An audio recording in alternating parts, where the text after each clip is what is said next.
Hello மக்களே, இன்னைக்கு mini விலாகில் என்ன பார்க்க போறீங்க அப்படின்னா, காய்கறி வாங்கலாம் தான் கடைக்கு போகலாம் அப்படின்ட்டு வெளியே போய் பார்த்தா தான் நிறைய மழை வந்திருக்கு. ஸ்டில் தூறல் போட்டுட்டு இருந்ததே எனக்கு தெரிஞ்சது. கொடை எடுக்காததுனால அந்த தூறலில் லைட்டாக நனைஞ்சிட்டே கடைக்கு போய் தேவையான காய்கறி எல்லாத்தையுமே வாங்கி முடிச்சதுக்கு அப்புறமா புதுசாக கிரைண்டர் வாங்கி இருக்கிறதுனால மாவாட்டுறதுக்கு இட்லி அரிசி வேணும்னு சொல்லிட்டு மளிகை கடைக்கு போயிட்டு இட்லி அரிசியை வாங்கிட்டு ரிட்டன் வீட்டுக்கு வரப்போ மொத்த காய்கறியும் பெரிய வீராங்கனை மாதிரி தூக்கி கொஞ்சம் லைட்டாக சாகசம் பண்ணிட்டு இருந்தேன்.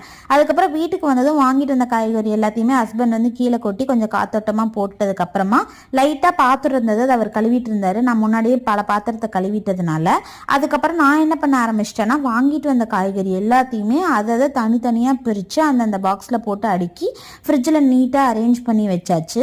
இதை முடிச்சதுக்கு அப்புறமா வெப் சீரிஸ் பார்க்கலாம் அப்படின்னு சொல்லிட்டு நெட்ஃப்ளிக்ஸில் நான் நியூ ஆம்ஸ்டர்டம் அப்படிங்கிற வெப் சீரிஸ் தான் பார்த்துட்டு இருக்கேன். அது பார்த்துட்டே இருக்கப்ப கரண்ட் ஆஃப் ஆயிடுச்சு. ஒரு வழியாக கரண்ட் சீக்கிரமாக வந்து நானும் தூங்க போயாச்சு. பாய்.